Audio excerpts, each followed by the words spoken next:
Silver Linings Talk Show. We are so happy that you are with us today. And today, definitely thinking about, we've just gone into 2022, thinking about how do you pay it forward in your life? How have you been giving back?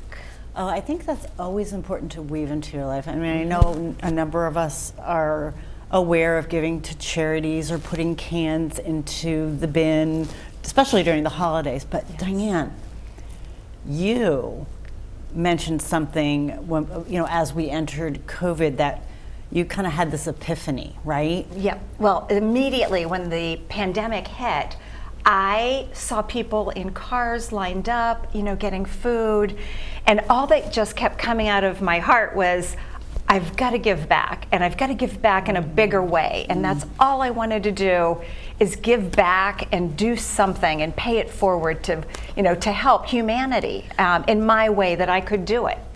And this year, when we were going to do the looking at our vision boards, I went through first my phone. That's how I kind of go through all my pictures and look through to see exactly, what did my year entail.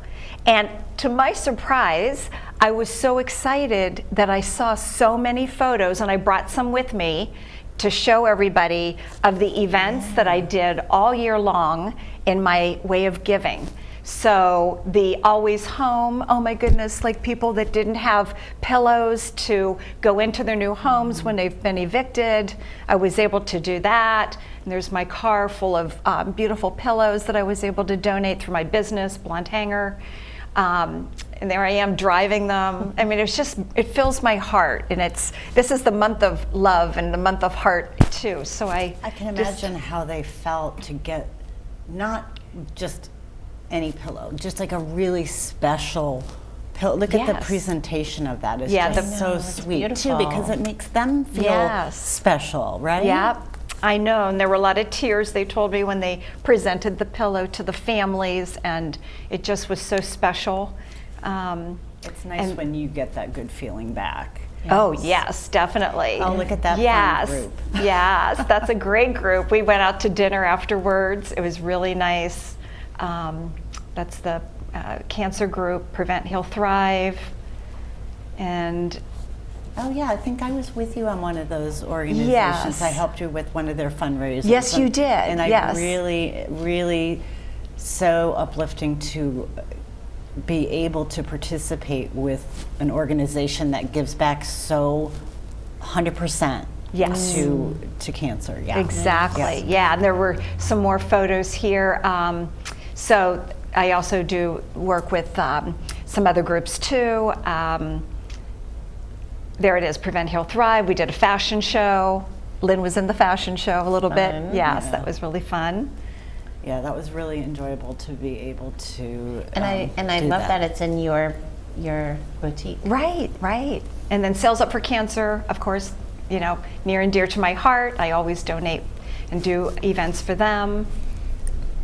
And there's, of course, lots of fun opportunities for getting our pictures taken. Yeah. Now. And this was for the breast cancer. Terry Broder.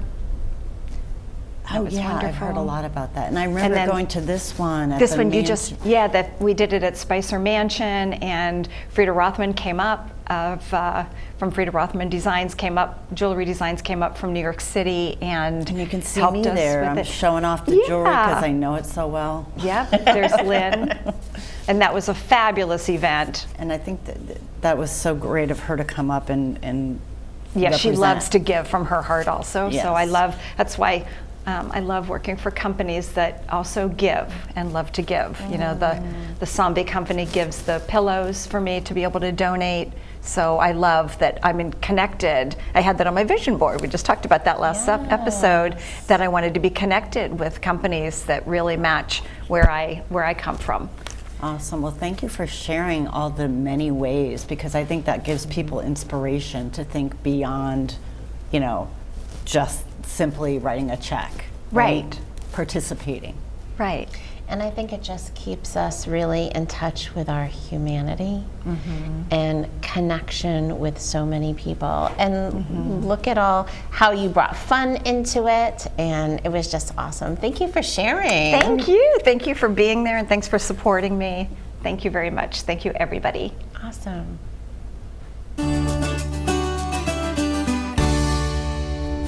We are excited to share with you our guest today, Aina Hoskins, a transformational mastery life coach and consultant. And today she's going to be sharing with us about how to stop tripping over our clutter and our finances. So this will be interesting. Yes. So let's welcome Aina. Yay. Hello. Hi, Aina. Hello. Great to see you. You look beautiful. Thank you. Well, it is so exciting to be with you guys today. Awesome. So I just shared with everyone that we're going to be talking about how not to trip over our clutter and our finances. I love how those go together, Yes. because who would think, right? So let's kind of start with the clutter. And I'm curious about one of the things when we had previously talked, you mentioned spatial wellness. And I thought that was such a cool word that I would love to, hear more about and have our viewers learn, like, what is spatial wellness? Oh, absolutely. Well, again, thank you so much for having me. I've watched your show, and it's so exciting to be a part of it. And well, for me, spatial wellness is a way of life, actually, because you have to create a sanctuary or a space where you feel comfortable, where you're happy, where you're joyful, where you're inspired. And so that's where the wellness comes in. And in order to do that, the number one rule is to declutter. So yes, and that's a big word for a lot of people. It's a constant in my house. I'm Yes. always looking and going, oh, I got to get rid of this, or moving things around, shifting. Is if you move it from one place to another, is that still decluttering? Well, finding a home for it. Yes. However, it's not decluttering. However, it is part of feng shui to move things around. Okay, there you go. Energy. Okay, so that's acceptable. I'll take that. Yeah. So what are some spatial wellness tips that you can give us to help us to actually declutter? Where do people get started? That's a great question. Well, I always say that we start in, believe it or not, the master bedroom closet. Okay. Right? Yep. And it's a perfect place to start, because in there you want to make sure that you find things easily. And I think it's a great place to start, because that's usually where we have a lot of stuff and you see a lot of progress. That is such a good point. I never thought about the fact that you see progress there. I just had a flashback to my closet, and I'm not seeing a lot of progress in mine. I think I might need to focus on that. What's my favorite thing to do is to help people with the closets and do the closet edits. That's and I brought a little special thing, because tell them, Aina, about the hangers, the tip I gave you. Yes, and so, especially with the closet, I do want to really, put a focus on, do not get overwhelmed or frustrated, because with all things, we create a mess before we create something wonderful, right? Right. And so what I do is I take everything out of the closet, and then I start organizing it. And Diane mentioned once, now my closet has always been organized and, color coordinated and all that. However, there was one thing Diane said to keep it very fluid and easy to find things to wear, that you actually put it by season. And I love that idea. So what I did was, all my summer clothes are on white, all my winter clothes are on black hangers, and all the clothes that you can wear in all seasons are on the pink hangers. So And it looks beautiful, of course. It gives you a working closet then, so that you can go in your closet really easily, and you know that you're picking something that's from the current season. Right. Yeah. Yeah. And I think you gave that tip on an earlier episode. Oh, I think I did too. Yes. You did. And great about that is you remove the season that you're not using, right? So all my white hangers are in my office closet now, while the rest are in my master bedroom closet. Which is a working closet for you then. Yes. Yeah. Awesome. That's a new term for me. I'm going to remember that. And I think definitely we also, in the master closet is your master bedroom. And I know Diane has talked before about trying not to put electronics in there, and also just creating that space. In our conversation was about that tranquility. Yeah. What can you add to that? Well, when I work with clients, I say that your bedroom is for the 3 R's. You have relaxation, you have romance, and you have rest. Love it. I can remember that. 3 R's. Yeah, that's good. Yes. Awesome. And I love the whole concept that you had brought up about tripping over our clutter and our finances. Right. So, definitely curious about how do we take this concept about tripping over clutter into our finances? Oh, that's a great segue. So, all right. So the reason why we said that was because we sweep things under the rug, right? What we don't want to deal with, we just sort of, leave over here, or we sweep it under the rug. And then eventually it becomes big enough to where you trip over it. Well, that is the same with finances. So if you ignore it, or if you don't pay attention to it, or don't have a focus on it, it can get out of hand. And that is one thing we definitely want a handle on. Definitely. Yeah.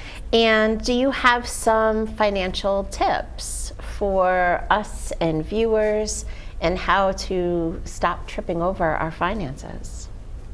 Yes. Well, first, what I always start with when I work with somebody is to get a financial snapshot. And this is not to make anybody feel bad or to judge or anything like that. This is just information. It is just your foundation. So what you want is you want to list absolutely everything that you have in regards to finances. If it's your 401k, if it's, a debt you have to your mother or sister, just every little thing gets put on that so that you have a snapshot of what you have. And that includes your budget. It includes anything you owe, anywhere where you have money. So I, for example, always have cash on hand. So that is included in my financial snapshot. But what it does is it gives you a ground zero. It gives you a foundation so that you can measure against. Oh, okay.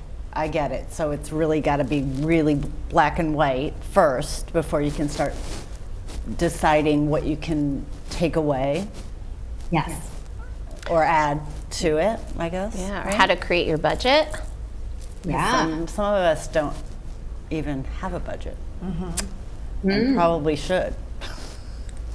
Or Yeah. we've had one, but sometimes it doesn't work out, and then you just give up. And that's sweeping it under the carpet. Yes. And we don't want to do that. No. And then it definitely trips us up. Exactly. Maybe the next month or a few months down the line. Yep. We've all been there. Right. Absolutely. Now, how can you mentioned, putting that all down on paper. What is the starting point? Some people don't even know where to start Yeah, with simple this. step. What would you say to do? Sure. So a simple step for me would be the number one thing is to have a vision or goal, because that sets your intention, right? Okay, yeah. Then what you want is, okay, so where are we now, right? Because this is the goal. So now we have B. So now we need to know what A is, because we're moving from A to B.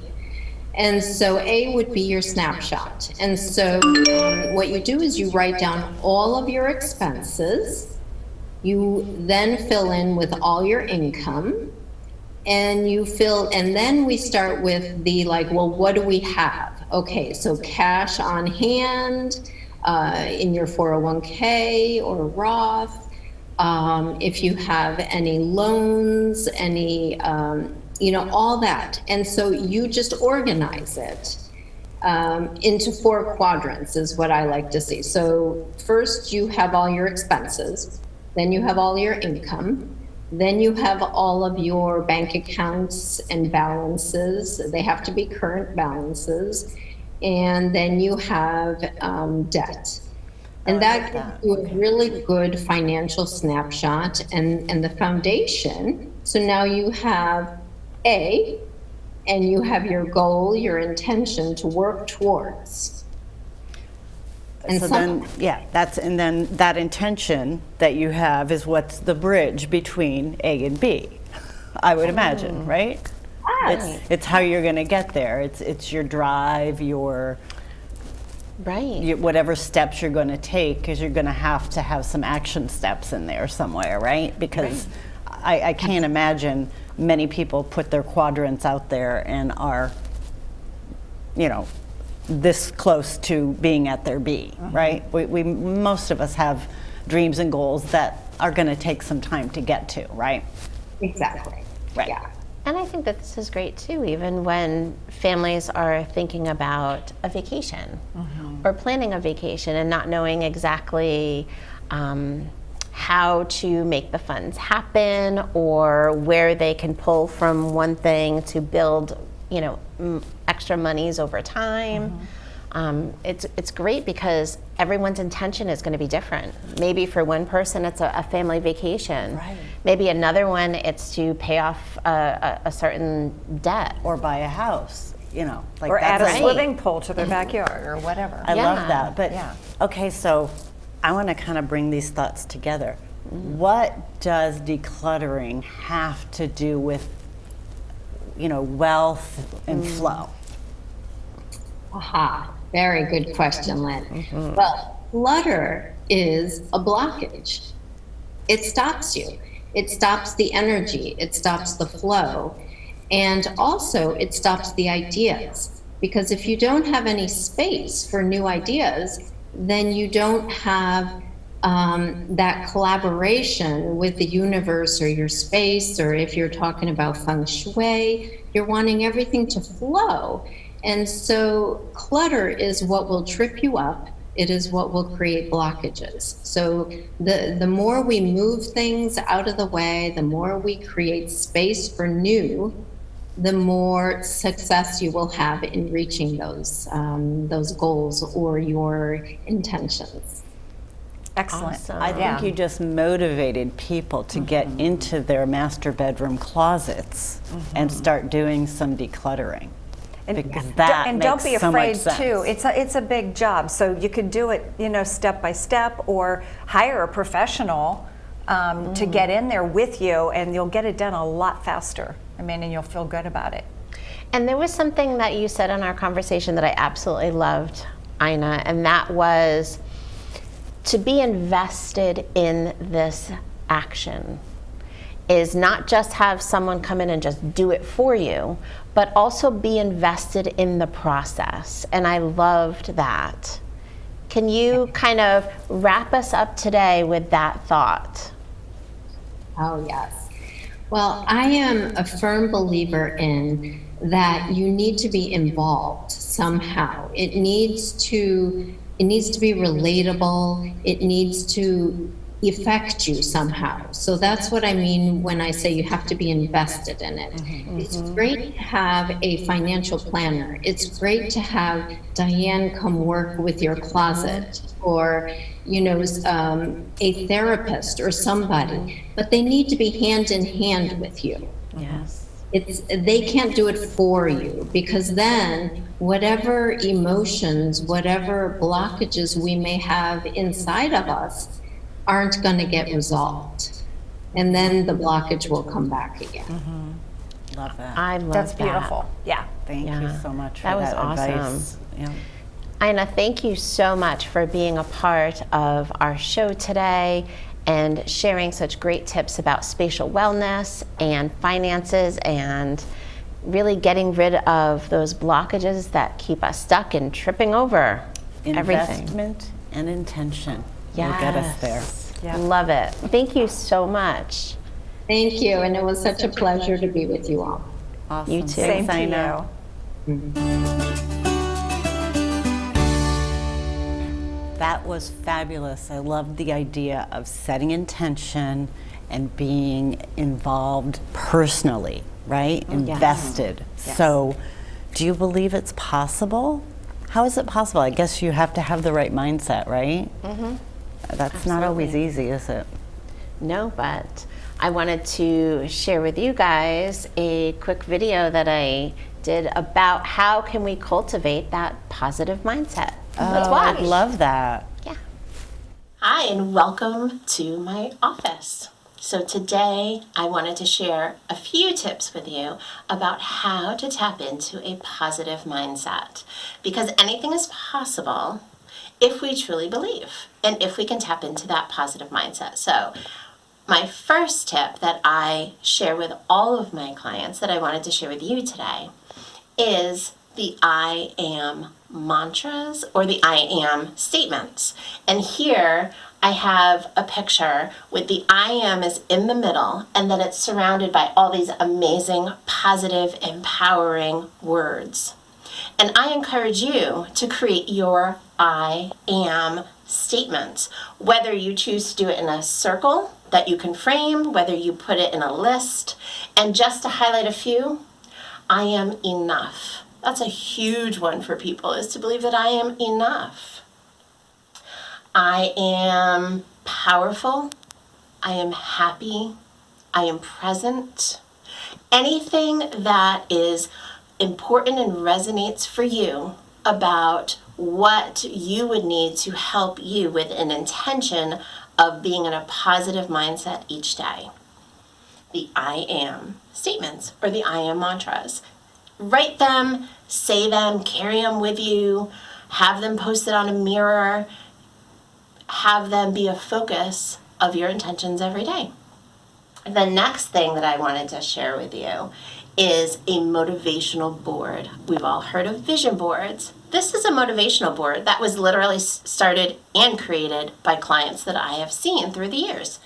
And it was started with the very first one in the middle of just breathe.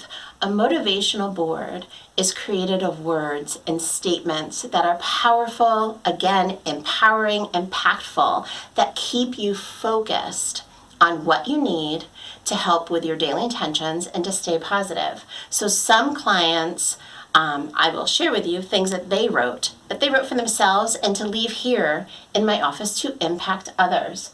Just breathe. Sometimes it's exactly what we need to do in stressful moments. Remember to just breathe.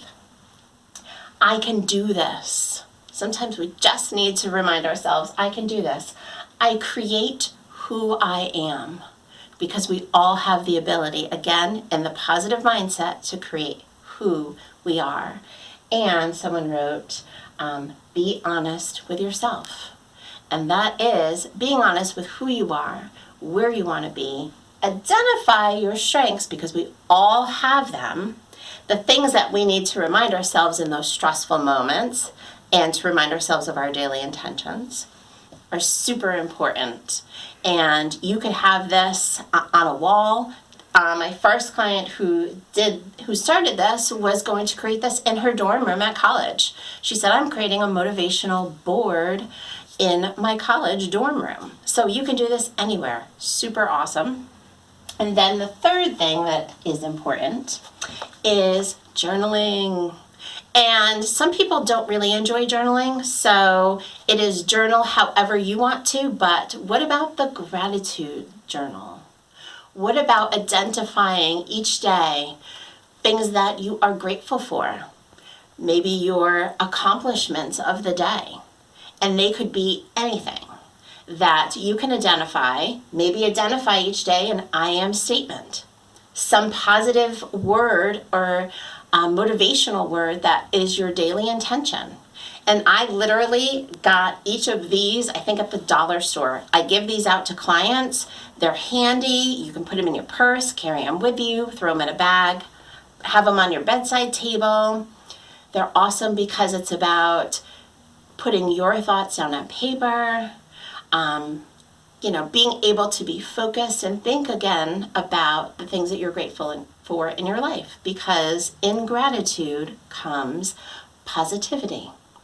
So I hope these tips are tips that you can bring forth into your life into 2022 and really focus on that self-love and self-care. The I am statements, a motivational board, and a journal and or gratitude journal. So I hope these are tips that you love, use, and I'll talk more to you soon.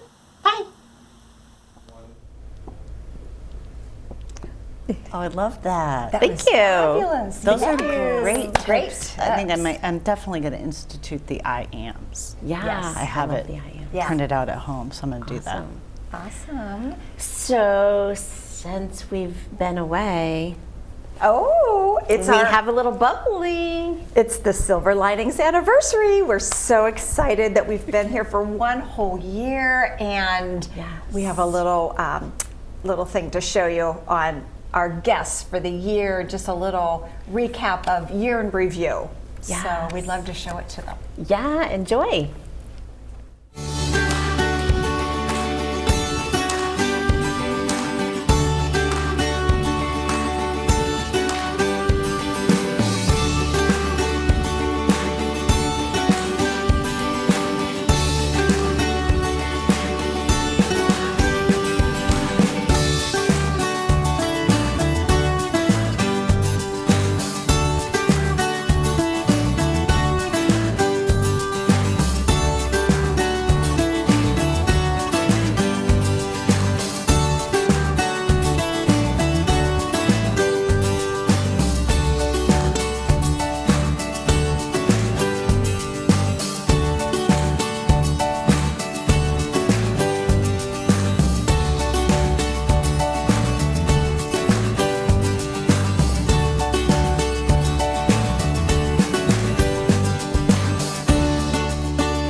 Cheers, Cheers.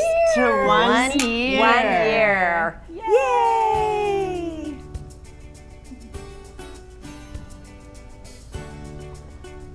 See you soon.